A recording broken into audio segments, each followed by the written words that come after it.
forget the GPS charity auction, now with online capability. Located in Room A of the Greenway Corridor, we have hidden treasures waiting to be discovered. All proceeds from the auction go to pay to keep the doors open and to fund our outreach programs.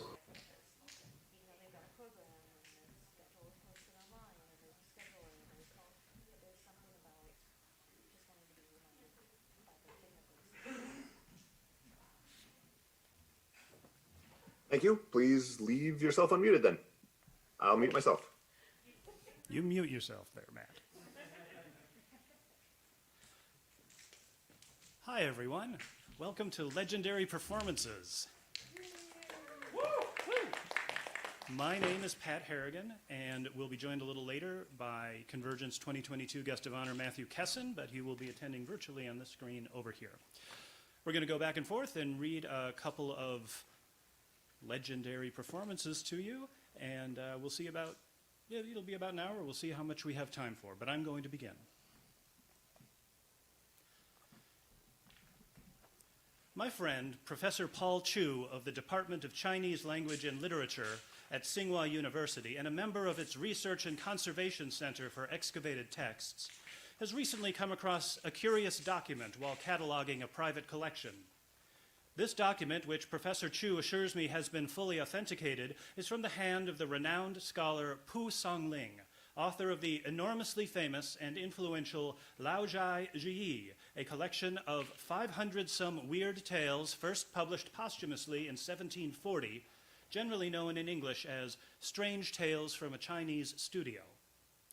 The stories in this book, as told, are the product of one of the great geniuses of classical Chinese prose, but it is generally understood that many of them were originally told to Master Pu by his friends and acquaintances, and in his text he often refers to himself by the mildly humorous, self-effacing title of Chronicler of the Strange. The work of a lifetime of constant compilation, Pu's book has no agreed-upon definitive version, and so it was exciting, but not altogether astonishing, when Professor Chu ran across this hitherto unknown story. I recount it here in English for the first time, paraphrased from Professor Chu's translation in advance of his forthcoming article in the Journal of Dubious Anthropology. Pu Songling tells the story of a Shandong magistrate named Wang, resident in Zibo, Master Pu's hometown, the year after Chie Qian's failed rebellion. This locates us in the year 1648, when Pu Songling would have been around 8 years old. One night, shortly before dark, one of the magistrate's servants entered the studio to inform him that there were travelers on the road, and Magistrate Wang stepped outside to see for himself. Sure enough, in the far distance, silhouetted against the horizon, he saw 3 large sedan chairs approaching, borne by large, well-muscled servants. As the magistrate lived in a somewhat secluded area, there was no doubt that these visitors were coming to his yamen, so he immediately commanded his servants to make his household ready to receive them. After some time, the visitors arrived, and the magistrate welcomed them into his residence. They were 3 in number, a middle-aged gentleman, a young woman, and a small boy. They wore curious clothes which fit tightly around their bodies in places and flowed loosely in others, in a manner that the magistrate had never seen before, and the colors of the fabrics were extremely faded. The visitors' skins were also very pale, and their hair a very light brown. The magistrate's young son, peeking at them from behind a door, thought they were perhaps Japanese. Once inside, the magistrate graciously seated them at his table and offered them tea, while his wife, concubines, and servants waited attentively in the next room. His visitors sat stiffly on his cushions and said very little except the simplest pleasantries. The magistrate, thinking to put them at ease, inquired where they were bound and if their journey had been pleasant. Yes, they said in a strange accent, their journey had been very pleasant indeed. They had met many hospitable people in this place. As for their destination, it was far away, and the magistrate did not recognize the name. The man did most of the talking, although the woman would occasionally interject a sentence or two, which the magistrate found somewhat disconcerting. When Magistrate Wang would turn the talk to present events or to the well-known material of Chinese history and literature, his guests had nothing to contribute, although they ventured a few remarks on the future of the kingdom.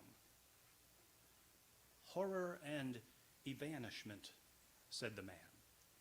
I should mention that Professor Chu has not elaborated to me why he chose this unusual English word, or what it might connote in the Mandarin original. 10 billion spread from the Yellow River to the moon, said the woman. Magistrate Wang guessed that they were aficionados of the Book of Changes and nodded along in sympathetic understanding. During this, the boy did not speak at all, and everyone's tea sat untouched.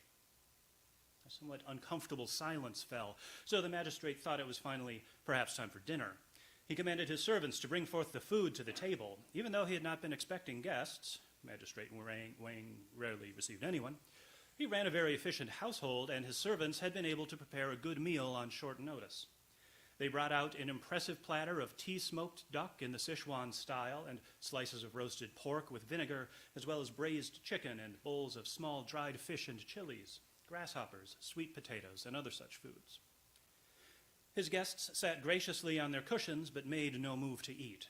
Thinking that they might be unfamiliar with Shandong fare, he moved to reassure them, bowed, picked up a piece of steamed bread with his chopsticks, and ate it.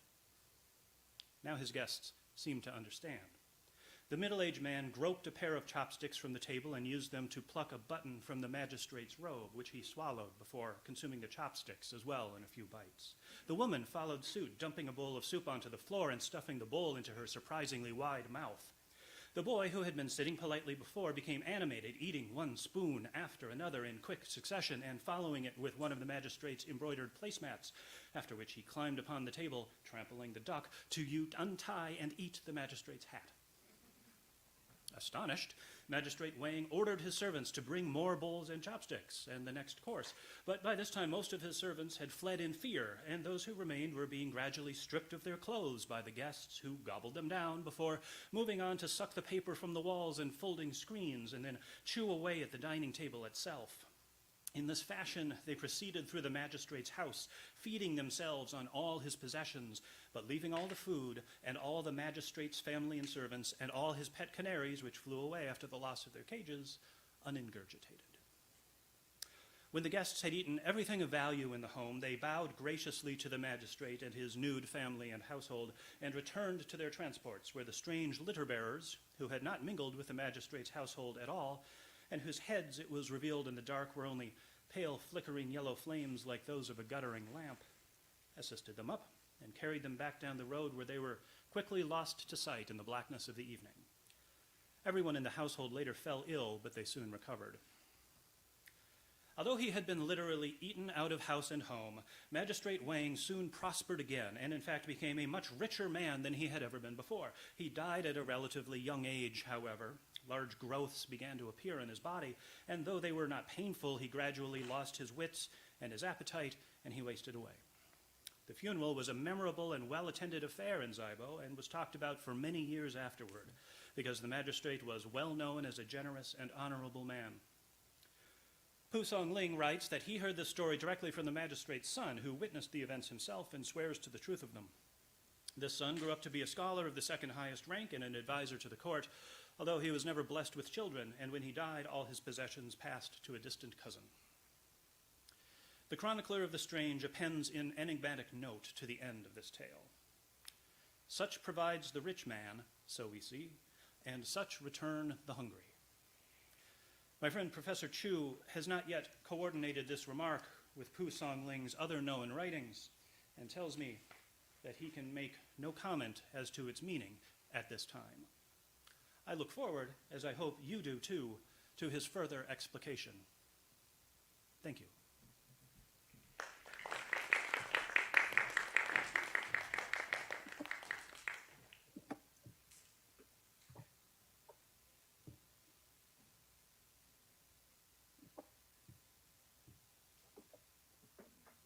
Hi, I'm Reverend Matt, and you are walking down a lonely country road.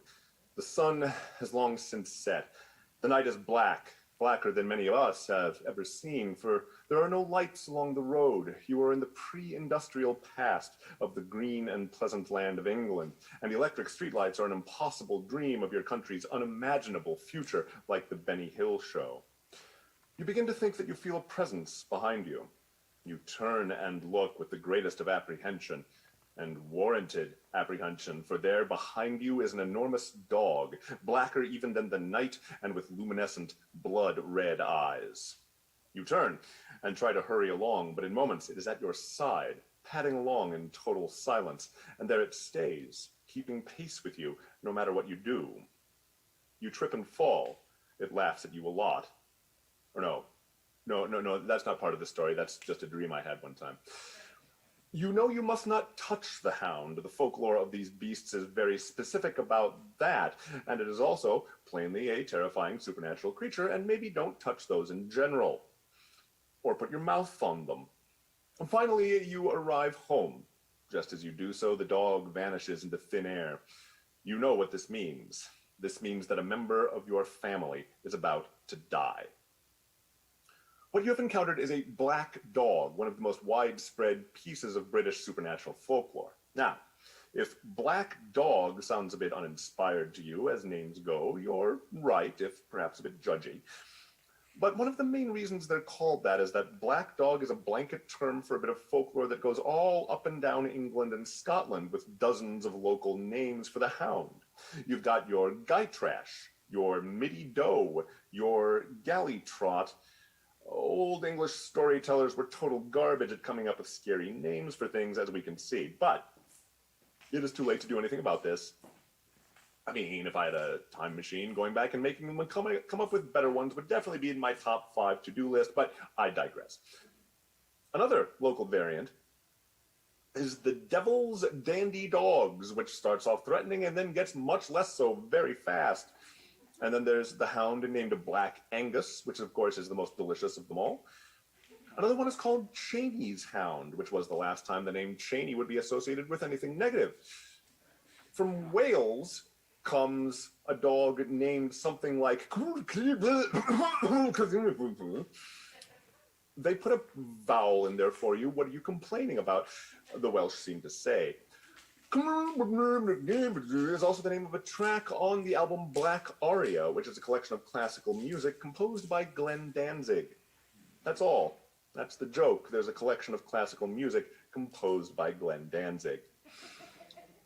But for all this variation, black dogs have a great deal in common. They are all, well, black and very large. Their size is described in a number of ways, but far and away, the most common description is that they are the size of a calf. You know, that size. Obviously, this was a comparison that worked for the original target audience. Perhaps an appropriate version for the modern listener might be that a black dog is the size of a fine Harley-Davidson motorcycle. You may protest that Harleys come in various sizes, but, well, so do calves. Black dogs are creatures of the roadways, and they follow lone travelers, often at their side, sometimes just behind.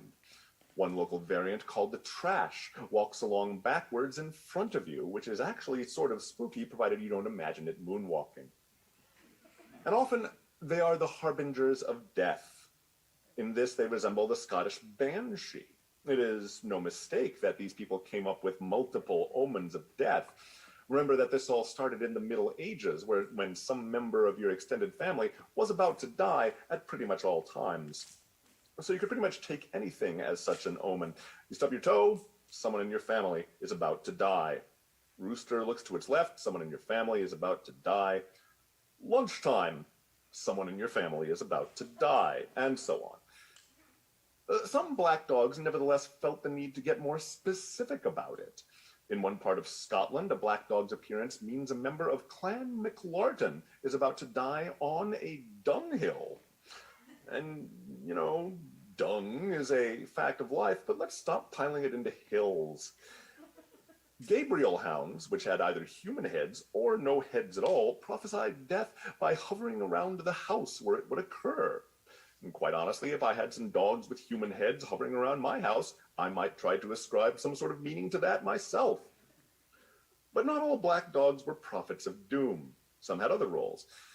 There were those that merely presaged bad storms. Some were actually good guys. One called Harry Jack was invisible and protected lone travelers on their way home, which might be the most immediately practical bit of folklore I have ever heard. Hey everybody, don't attack people walking alone at night. They are being escorted by dangerous invisible dogs. Early Christian storytellers proposed a wilderness haunted by the hounds of heaven, which would hunt you down and force you to repent. How exactly a magic dog accomplished this was not detailed, maybe with pamphlets or hectoring cartoon booklets or denying gay people marriage licenses. One thing that black dogs would do very little of was actually attack anybody. Sometimes they would. In 1577, it is recorded, a black dog appeared in a church in Suffolk, ran down the aisle, and killed 2 people, which will put a black spot on even the loveliest church service. The bite of a variety called the barguest was said to never heal. The coo-she, meaning fairy hound, was liable to drag you off to fairyland so that you could be a nursemaid for elf children because you didn't have enough to worry about. An expatriated descendant of the black dog found in the West Indies and the American state of Georgia, called Plat-Eye, will kill you by suddenly growing larger and larger and larger until you disappear entirely into it. Cause of death: enveloped in rapidly growing dog. Not my first choice. My first choice is being fed to a Tyrannosaurus by super intelligent gorillas and Kate Blanchett, but still reasonably badass. But a lot of them couldn't attack you even if they wanted to. The ghost of Sir Francis Drake was said to drive a hearse through the city of Plymouth, followed by a pack of headless black dogs. So what are they going to do, just nudge the crap out of you? Still, it's a scary tableau, scary enough for people to record it for posterity, hoping, no doubt, that someday some bunch of nerds in a Minneapolis hotel would make fun of it. And above all, above even the death prophecy, this is what black dogs were: just scary. Sometimes the storytellers had it that they produced fear as a supernatural effect, which you could presumably stave off with the appropriate counterspell. Wiser tellers just let the black silent apparition speak for itself.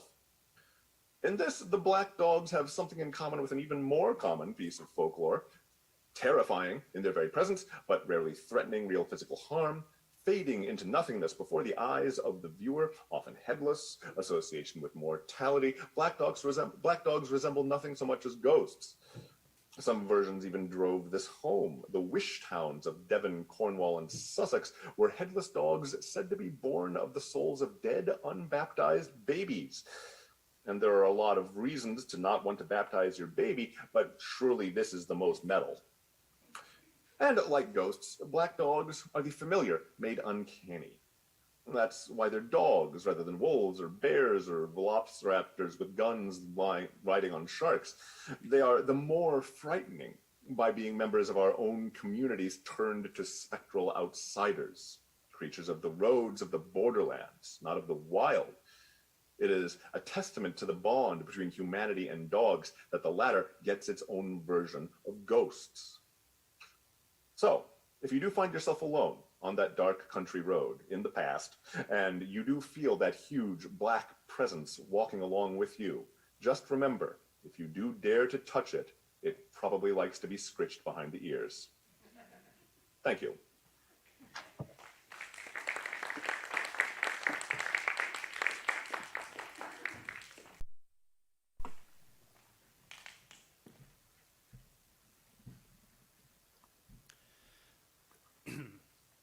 Some of you might have seen or heard about the recent French film 10 milliards de mondes, called 10 Billion Worlds in its English translation, which was a modest success in France, but after being released in limited theaters in North America the same weekend as Avengers: Infinity War, quickly vanished.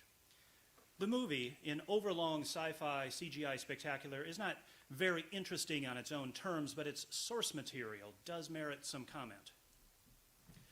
This source, as far back as we can trace it, is in the 5th century BC, with the Greek tragedian Aristarchus and his lost play Ulysses.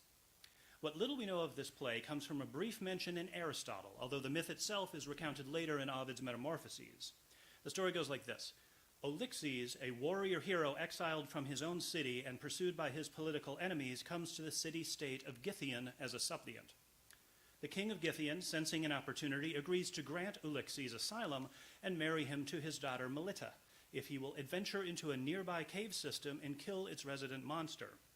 In Amphisbaeni, a giant serpent with a head on both ends, which has been carrying off people and livestock. Ulysses agrees, descends into the underground, and returns with the creature's heads. But the king, who seeks an alliance with Ulixes' enemies, serves him a meal which has been dosed with poison from the fangs of the slain beast. Unfortunately, the king's 2 young sons also sneak some of the dinner meat, and they die along with Ulixes. Melita, who loved him, collapses into inconsolable weeping until the goddess Aphrodite, pitying her, transforms her into a sea-dwelling fish so that her vision will remain clear even through her tears. Classical scholar Matthew Wright describes Aristarchus's play as, among the lost, one of the most lost. Not one word of it survives. We are unsure which elements of the myth were dramatized by Aristarchus. Was it Ulixes' arrival and the slaying of the monster, or was it the king's treachery and Melita's grief? If the play was performed as part of a trilogy, it's possible that all of the myth might have been dramatized over the course of the 3 parts. A play on the same subject, possibly based on the Aristarchian text or texts, was written by the Roman playwright Pacuvius around 120 BC. Following Ovid's usage, Pacuvius refers to our hero not as Ulixes, but by the Latinized name Velixus. According to ancient sources, Pacuvius' play, also regrettably lost, incorporated all of the mythological elements described by Ovid, resulting in a rather rushed dramatic experience and a consequent loss of characterization. By contrast, the next notable treatment of the myth, the Mélisée of 1720 AD, almost 1,300 years later, written by the French dramatist Jean-Galbert de Campistron, is a minor masterpiece. Campistron chooses to keep the focus primarily on the character of Melita, in this version Melissa, and her tragic romantic relationship with Velixus, relegating the supernatural and political elements to the sidelines, although mystical snake venom is once again what does our hero in. Campistron's play, not well known in the Anglosphere, was popular in France in its day, inspiring a grand opera by Meyerbeer in 1825 and a long poem by Victor Hugo in 1870, both of which are pretty faithful renditions of Capistron's basic story. The same cannot be said for the series of low-budget films put out by the notorious French producer Georges Lavoie from 1960 to 1964.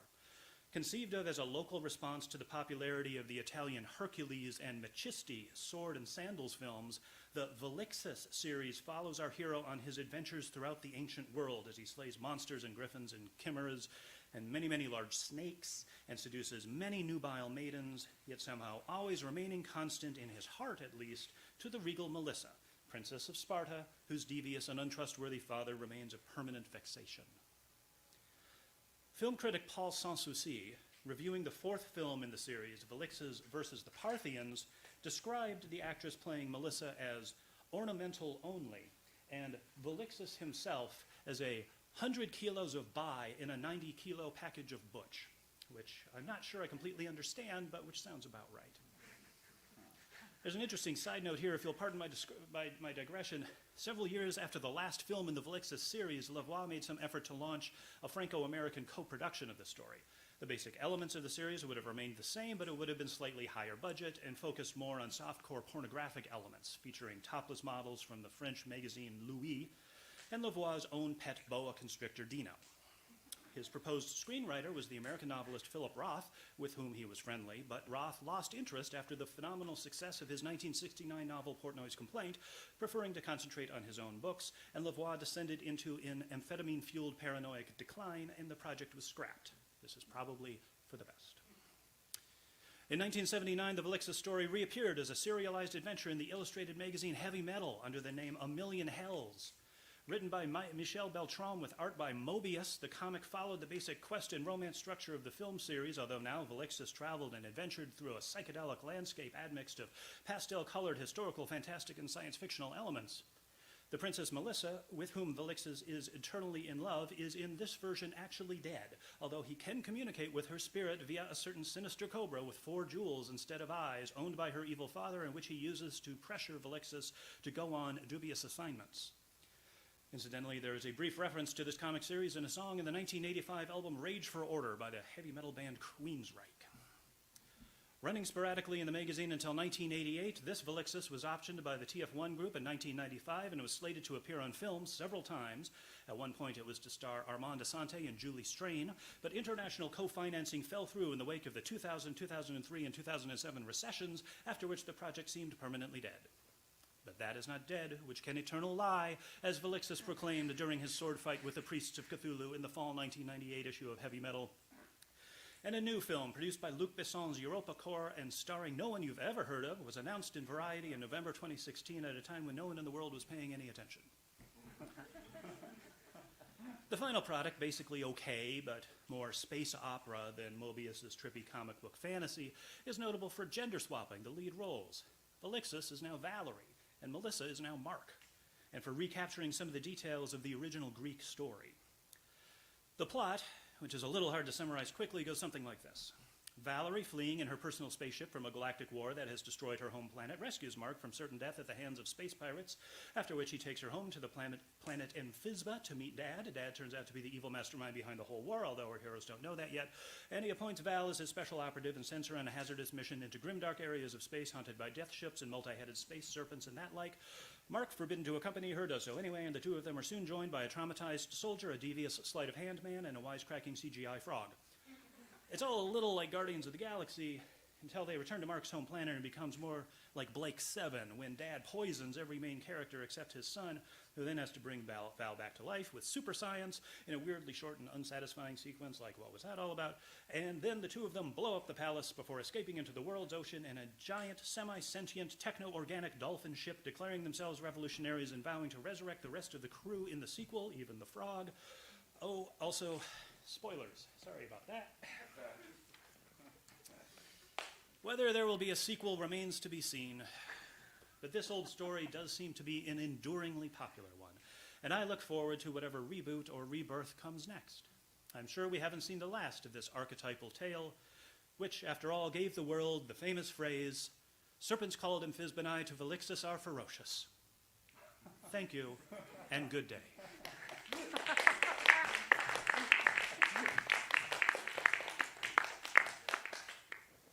Hi, I'm Reverend Matt, and once it was winter in old Japan. Actually, it was winter a whole bunch of times in old Japan, every year, actually, for like a couple of months. Okay. During one such a time as it was winter in old Japan, one night an old woodcutter, Mosaku, and a young woodcutter, Minokichi, were out doing woodcutter things, making sure that wood was more cut than it had previously been, when a terrible snowstorm came upon them. They took refuge in a small hut and fell off to sleep. Late at night, though, young Minokichi was awoken. He's our point of view character, you understand, because who sympathizes with old people, am I right? He was awoken by snow in his face. There, just next to him, bent over old Mosaku, was a woman all in white, breathtakingly beautiful, but with skin as white as snow. She was blowing her breath down upon Mosaku, and her breath was a white smoke. Minokichi was gazing upon a Yuki-onna, literally translated, a snow woman.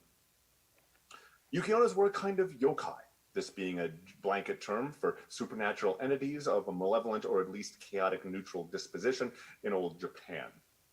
Others included the Tengu bird people, who were master swordsmen and who hated hypocritical priests, which is, of course, just great, and the Boroborotons, which were futons that would come alive at night and either try to strangle you or they would throw loud parties with other animated housewares. And I'm not making any of this up, but I have gone entirely off topic, but surely you can see why I had to mention these.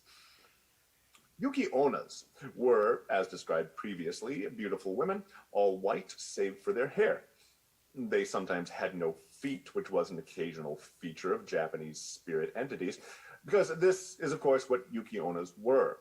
Sometimes they were simply formed out of the snow, appearing as women, because both snow and women were what Chinese philosophy would call yin, a complex and subtle principle, but roughly speaking, receptive, disorderly, negative, and guys, fellas, this is why we should not be in charge of the mystical ontologies.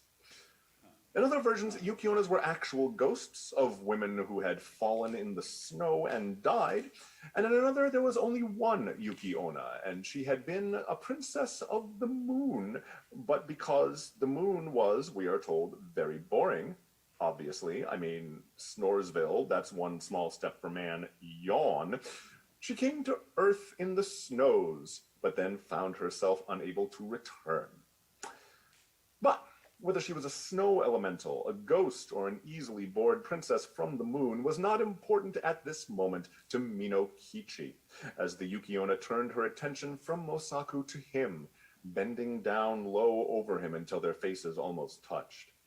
He tried to scream, but was transfixed by her terrifying eyes. Finally, she whispered to him, "I intended to treat you like the other man, but I cannot help feeling some pity for you, because you are so hot. I mean, dang. Back that thing up." Translations differ, I grant you. She went on, "And I will not hurt you now. But if you ever tell anybody about what you have seen this night, I shall know it, and then I will kill you. Remember what I say." And she turned from him and passed out into the snow. Minokichi sprung up and barred the door shut and wondered if it all had been a dream. Me, mostly I dream about what if Carl Sagan was a centaur, but to each their own.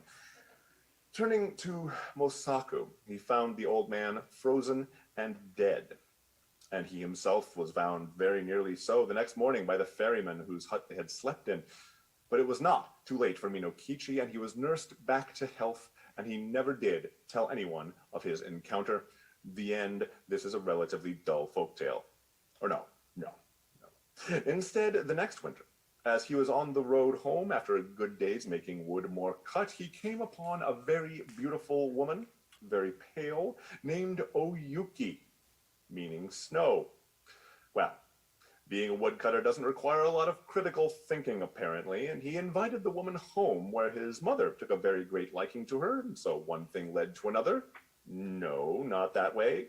Well, kind of that way, just in a very chaste and classy folktale version of that way. And the two were married.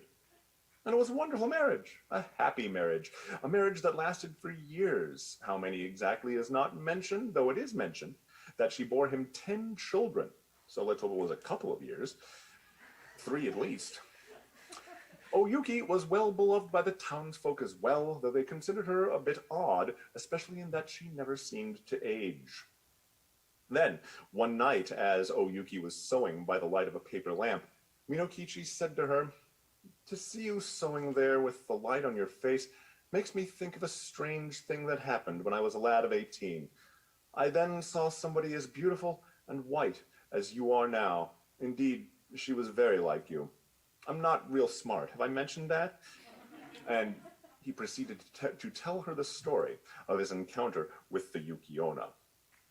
Oyuki said, "You had one job!" And then, "It was I, and I told you then that I would kill you if you ever said one word about it.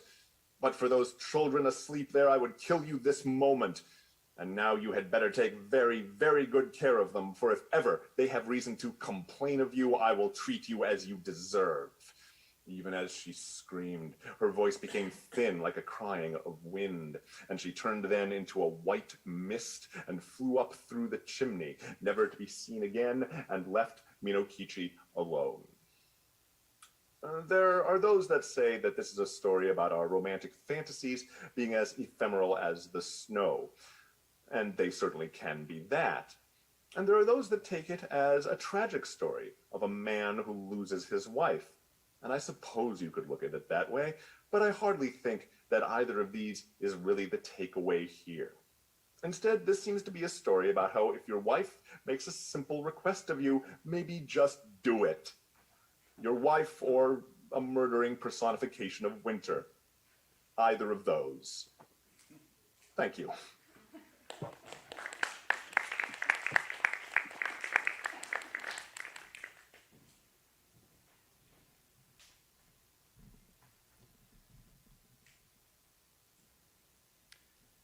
A few months ago, as a short vacation from my ongoing lecture series, I opted to relax by taking in a multi-city European opera house tour. Our group began in Florence, the birthplace of opera, where we attended a performance of Jacopo Peri's Eurydice of 1600, widely regarded as the first opera. Then on to Venice, and a viewing of Claudia Monteverdi's Orfeo of 1607, widely regarded as the first good opera. At the Vienna Staatsoper, we saw George Philipp Telemann's Orpheus of 1726, Christoph Gluck's better known Orfeo ed Euridice of 1762, and Joseph Haydn's obscure L'anima del filosofo, ossia Orfeo ed Euridice of 1791. In Paris, it was Jacques Offenbach's 1858 opera bouffe Orpheus in the Underworld with its famous can-can, and Darius Milhaus's 1925 chamber opera Les Melchior d'Orphée. As a change of pace, we stopped at a movie theater on the Champs-Élysées for a double feature of Jean Cocteau's 1949 Orpheus and Marcel Camus' 1959 Black Orpheus, both genuine film masterpieces. Finally, at the Friedrichstadtpalast in Berlin, I caught Nick Cave and the Bad Seeds performing songs from their 2004 album The Lyre of Orpheus, during which I was forced to stab a man in the chest with a broken beer bottle, but that's a story for another day. Even more so than Apollo, Orpheus, whose songs charmed the very animals and plants and brought the king and queen of the dead to tears, is the presiding spirit of opera. But even so, this was really a superabundance of Orphei. It recalled to mind the words of Roberto Colasso from his great book, The Marriage of Cadmus and Harmony. The repetition of a mythical event with its play of variations tells us that something remote is beckoning to us. There is no such thing as the isolated mythical event, just as there is no such thing as the isolated word. Myth, like language, gives all of itself in each of its fragments. When a myth brings into play repetition and variance, the skeleton of the system emerges for a while in latent order, covered in seaweed. To this way of thinking, it follows that it is not enough for Orpheus to descend just once into the underworld and return, as Joseph cannot rise only once from the well, or Aphrodite kiss Adonis in Hades a single time only. It is not enough for the god simply to die and to be reborn. To form a basis for religious practice, it must be seen to happen, recorded perhaps, or attested to by credible witnesses, or best yet to be reenacted, as we Catholics reenact the Last Supper with bread and wine. In other words, it must be continually and repeatedly performed. It must be, in the words of the British post-punk rock band Killing Joke, the death and resurrection show. I brought up these ideas a few days later in Frankfurt, while visiting my friend, the idiosyncratic classical scholar Boniface Schmidt, now retired. I do not flatter myself when I say that Dr. Schmidt was pleased to see me, as he had been recently sentenced to house arrest by the court for unspecified reasons and was starved for conversation.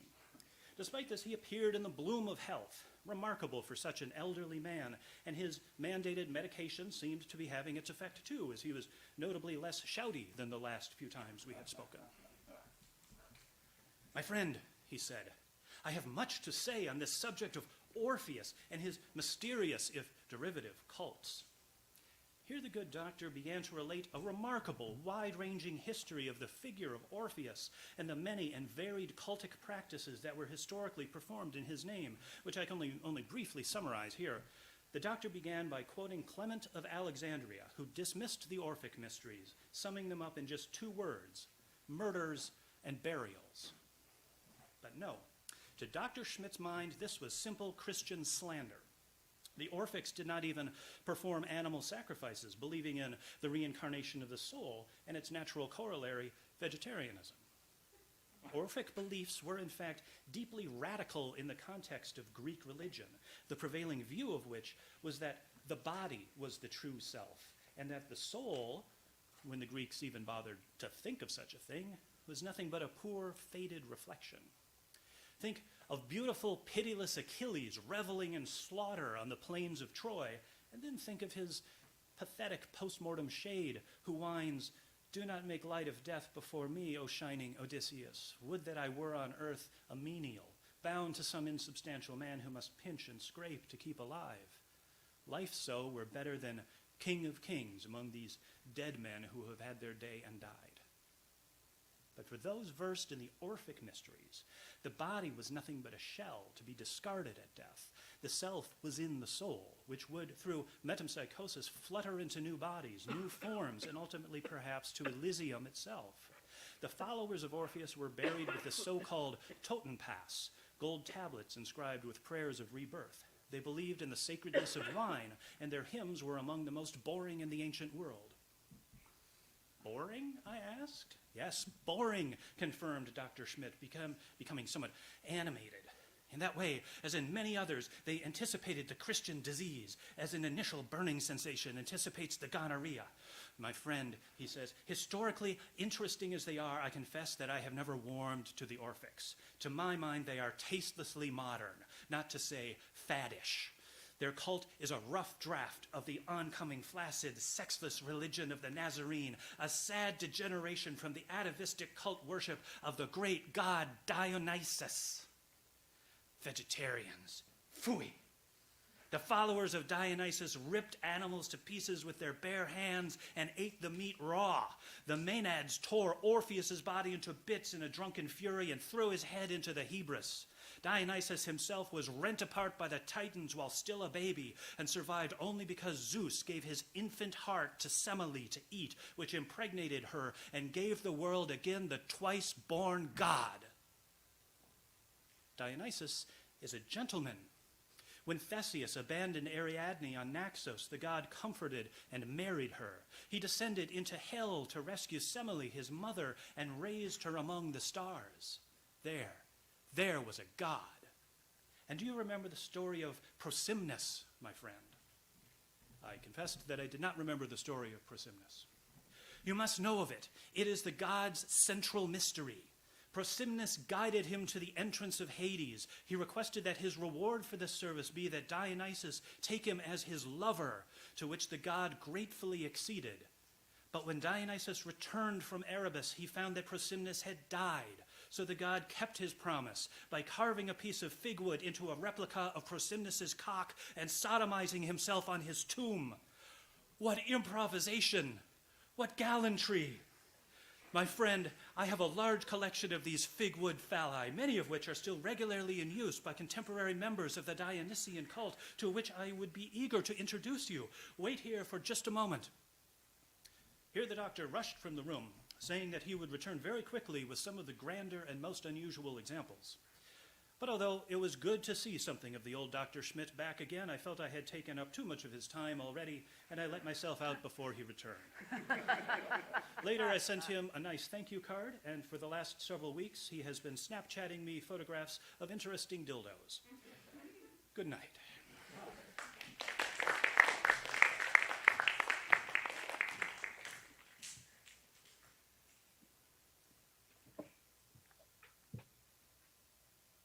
Hi, I'm Reverend Matt, and in the olden days, the sun was often believed to be a vehicle crossing the sky, or carried by one.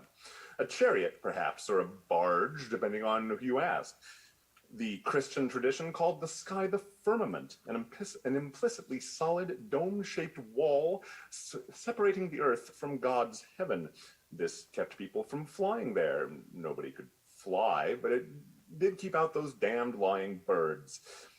The Aztecs believed that the stars themselves were tiny, glowing demons called the Tzitzimime, who would eventually descend and slaughter us all. And Aztec cosmology was hardcore. And so on. Our ancestors were abominably bad at astronomy is the point. I know they didn't have telescopes or the law of gravity or Bill Nye the Science Guy, but come on, come all the way on. Still, for all that, the first known story in which celestial objects were places to be visited and were visited was earlier than you might think. It was penned in the 2nd century of the Christian era by Lucian of Samosata, an Assyrian writer, writing in Greek, who eventually settled in Athens. He was a very prolific writer, but the piece that concerns us tonight is called A True Story, and it goes something like this. Lucian hires a crew for a ship for an Atlantic exploration trip. The motives of my voyage, he tells us, were a certain intellectual restlessness, a passion for novelty, a curiosity about the limits of the ocean and the peoples who might dwell beyond it. A noble goal, especially for the time, even 1,300 years later, when someone finally would cross the Atlantic and find the peoples who might dwell beyond it. He thought he was just finding another way to get to Asia. But I have already implied that we'll be going to outer space, so all bets are kind of off here. Unfortunately, the ship is very quickly caught in a terrible storm, and 80 days later, this storm finally subsides, and the ship makes ground on an island. Setting out, Lucian and company find that its streams are made of wine, full of fish that are also made of wine, and eating a fish made of wine either makes it much, much easier or 1,000 times harder to figure out what wine goes with it. There are also entities on this island that are half grapevine, half woman, and they lure some men to them, because when you see a grapevine woman, what direction do you run in? And then they kill these men. So it's off the island for Lucian and the rest of his pals. Well, that was all pretty weird. And the next thing that happens is that the ship gets caught in a waterspout. And that waterspout carries it 350 miles in the air, and then the ship just kind of flies for a bit by virtue of its sail, and then it lands on a spherical, luminescent sky island, and that sky island turns out to be the moon, and there are some problems with the science parts of this. For example, waterspouts that carry your ship 350 miles into the air do not get you all the way to the moon. Of course, this would hardly be the last time this sort of thing would happen in pre-space age tales of traveling into space. In Edgar Rice Burroughs' John Carter of Mars books, for example, the Mr. Carter of the title travels to Mars by wishing he was on Mars, just really extra hard.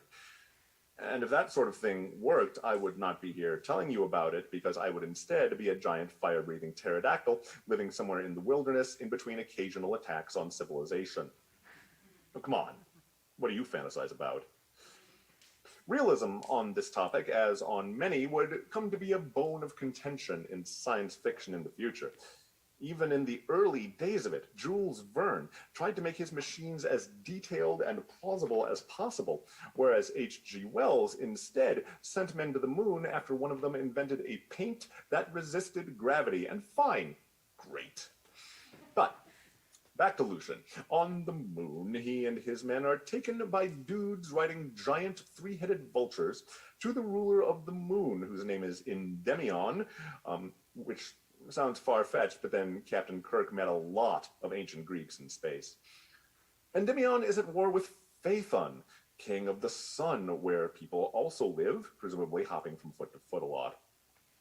So, Lucian and pals watch the war.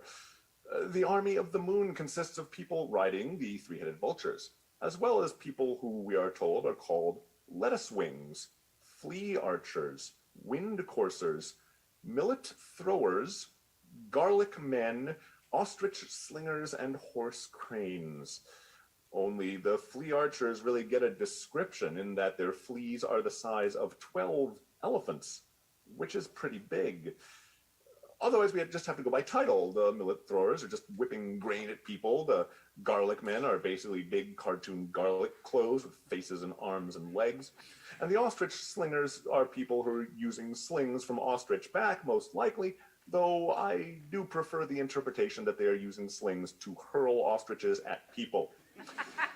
We are told that there are 80,000 vulture riders alone, and I was about to look up how big armies were in ancient Greece, but then we hear that there are also 60 million infantry, and okay, yes, the wheels have come off.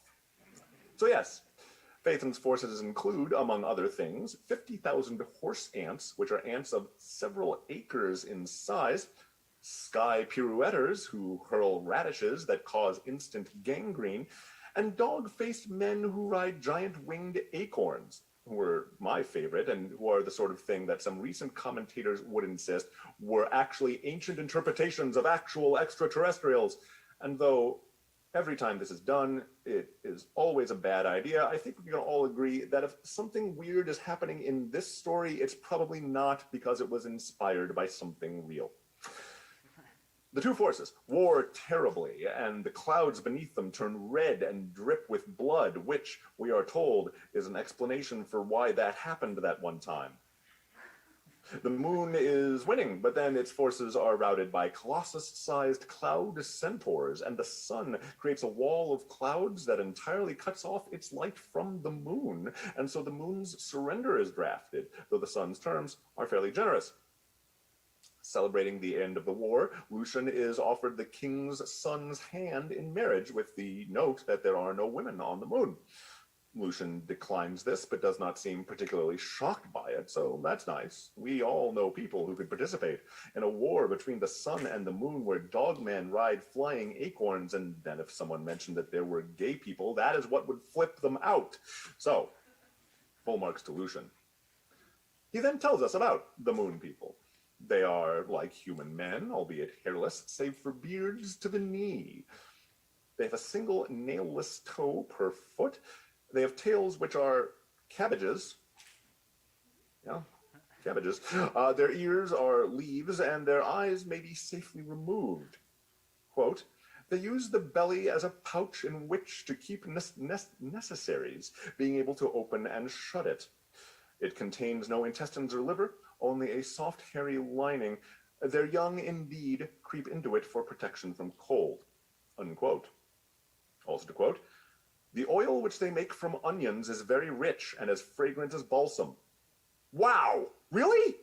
Wow! There's more of this sort of thing to simply recount the weirdness that Lucian encounters in his space travels without any attendant commentary on my part would take up more time than I have. Suffice it to say, after loafing about on the moon for a while, Lucian and his crew journey to the world of Lambton, which is populated by lamps from Earth. Lucian recognizes his own lamp, and then they return to Earth, where they are swallowed by a 200-mile-long whale, have adventures inside of it, and then end up on the island of the dead for a while, leaving the story at the end as a to-be-continued. Though while they are on the Isle of the Dead, they see sinners being punished for crimes that they committed while they were alive, and are told that the worst of them were writers of lying histories. And this is perhaps a clue as to what is going on here. It is, however, a clue which we do not need. I've skipped a part, actually. In the beginning of the story called A True History, Lucian offers an introduction to this, in which he says that the tale is composed of things I have neither seen nor experienced, nor heard tell of from anybody else. Things, what is more, that do not in fact exist and could never exist at all. So my readers must not believe a word I say. He goes on to say that his is the only truthful mythological story ever written, inasmuch as it is the only one that admits that it is all lies. A true story is a satire.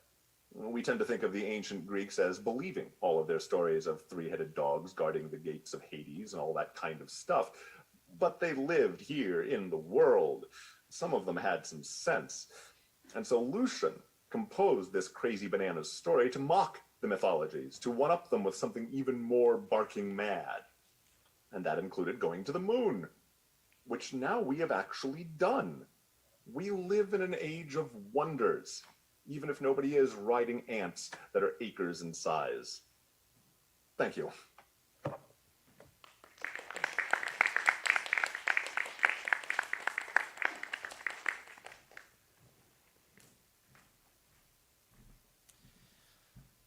I have been tasked to provide a conclusion to today's performance. It gives me great displeasure to have to do so, but by the terms of the highly restrictive contract negotiated by my personal assistant Cameron, whose holiday bonus will be smaller than usual this year, I am compelled. By my presence and through sheer force of will, I hope to recapture some dignity for these proceedings. After all, I am a recognized authority in several disparate fields, such as European folklore, early Byzantine history, and speculative pornography, have been published in innumerable academic international journals, and am in much demand as a keynote speaker, professional wrestling MC, and expert courtroom witness. Like Taylor Swift, I have a big reputation. I mean to provide a measure of historical context to this afternoon's entertainment, if that's the right word, and as we all have no doubt have better things to get to, I shall be brief. Thanks in part to 80 years of Walt Disney adaptations, most of us are familiar with quite a few Middle European folk tales, Pinocchio, Snow White, so on. These are, of course, only a small fraction of the stories that have come down to us. The Brothers Grimm included 86 tales in their first collection of 1812, and the final 1857 edition had grown to 210. But even that book was far from comprehensive. How could any book ever be? Folk tales by their nature seem to come from everywhere and nowhere at once, springing to popular attention seemingly overnight, but proving upon examination to have been widely known for a long time. Their origins seem to recede forever, further and further into the past. In the words of the French philosopher Jacques Derrida, they are always already there. It is one of this type I wish to discuss today. Known in English as the Goblin Games, in German Koboldspiele, some commentators have speculated that this tale formed part of the inspiration for Christina Rossetti's famous 1862 poem Goblin Market, but I think this is unlikely. The story was apparently unknown to the Brothers Grimm, being absent from all editions of their collected fairy tales, nor does it appear in Bernhard Bader or any of the other folklorists until Ingo Schäfer's 1932 collection, Bayerische Esrelungen, so it seems unlikely that Miss Rossetti was familiar with it. And in any case, the plot details are very different, and the story presents a more conventionally heterosexual environment compared to her rather more sapphic one. Still, certain passages do bear an undoubtable resemblance, so I suppose it is at least possible. The story, set in the Black Forest region of southwest Germany and dating back at least as far as the 16th century, if Schäfer is to be believed, goes something like this. A young woman, alone in the forest one day, comes across a group of goblins playing by a river. They challenge her to a variety of games, foot and swimming races, archery contests, etc. The young woman, evidently familiar with the usual course of events in stories such as these, declines, not wishing to be tricked into wagering her youth and beauty or her immortal soul or something. But eventually the goblins convince her, with assurances that anything she loses will be trivial, barely anything at all, since it is all in fun. And such did it appear, as over the next days and weeks she competes with one goblin or another in climbing games and dancing games and dice and card games and feats of skill such as juggling and speed embroidery. Sometimes she would win and be awarded with a fresh yellow dandelion or an interesting rock. And sometimes she lost and had to write her name 5 times in the sand or sacrifice a lock of hair or let the goblins tickle her feet for half a minute. She competed with distinction in the pie-eating contest, ultimately coming in a close second to a fat, pig-snouted goblin, and the list of various pies consumed in the contest is, I admit, pretty reminiscent of the famous list of fruits sold by the goblin merchantmen in Christina Rossetti's poem. You'll recall her marvelous lines, apples and quinces, lemons and oranges, plump, unpecked cherries, melons and raspberries, bloom-down-cheeked peaches, swart-headed mulberries, wild freeborn cranberries, crab apples, dewberries, pineapples, blackberries, apricots, strawberries, all ripe together in summer weather. The pig-faced goblin won a goblin pie recipe book for his victory. The young woman received, as you might expect, a pie in the face. Her most memorable triumph was in the long insult contest, in which she and the goblins traded barbs about the hygiene, deficient intellect, and bizarre sexual proclivities of each other's close family members, with judges scoring each contestant according to inscrutable and seemingly arbitrary criteria. Her strongest competition in this game was a small ferret-faced goblin who had proven to be adept at many of the previous games as well. Responding to his assertion that her father had cuckold's horns so elaborate they kept getting stuck in the roof beams, she called him a floppy, toothless fish licker, which probably gets a blank stare from most people, but which left the judges in stitches and is quite a bit funnier in the original High German, so you'll just have to trust me on that. For this performance, the ferret-faced goblin presented her with his most treasured possession, a small silver-backed mirror that he could not even handle himself, but kept wrapped in rags and soft moss to avoid it burning him. She unwrapped it carefully and saw her face in it while the goblin looked admiringly on. From that day, it always seemed to be the two of them competing. Her eye for darts was unparalleled, but he was better at capturing butterflies, lashing them to strands of long grass until the forest floor fluttered in a carpet of colors. He swam better than she, like a creature born to water, but her long legs could outpace him on any road. Sometimes she won, and the goblin would do a silly dance for her, and sometimes he did, and she was compelled to balance a sleeping otter on her head while the goblin giggled and crept through the grass to release the butterflies one by one. Then there came a day when he challenged her to a foot race of the sort they had competed in a dozen times before. He said he had been practicing, and he set the stakes. "If I win," he told her, "you will marry me." This development was not exactly unexpected to her. "I agree," she said, "and if I win, you will marry me." Strangely, Schaefer doesn't actually tell us which one of them won the race, but in any case, they were married a few days later, with all the goblins, imps, fairies, and witches, and a few humans in attendance. Most of her family disapproved of this match. They didn't like the goblin's inappropriate jokes or his smell. They didn't like how the milk always curdled in its dish whenever he came to visit, or the way his weird mushroom-shaped penis would poke out from the leg of his short German shorts. Her mother and father were especially disappointed, at least at first, although the small children in the family found him friendly, and fat Aunt Gertrude thought he was hilarious, laughing uproariously in conversation with him and forever slapping him on his clammy, bony back. They had no children, and he outlived her by several centuries, such is the way of goblins. But Schaefer tells us that he returned to the forest and hosted games in her honor every year on the date of their wedding anniversary and never married again. Losers in the games would be dunked briefly in the river, and winners would receive a garland of flowers that withered before the end of the celebration feast. It wasn't much, but I guess the contestants took it all in the spirit in which it was intended. Like the lady says, you play stupid games, you win stupid prizes. Thank you, and please enjoy the rest of the convention.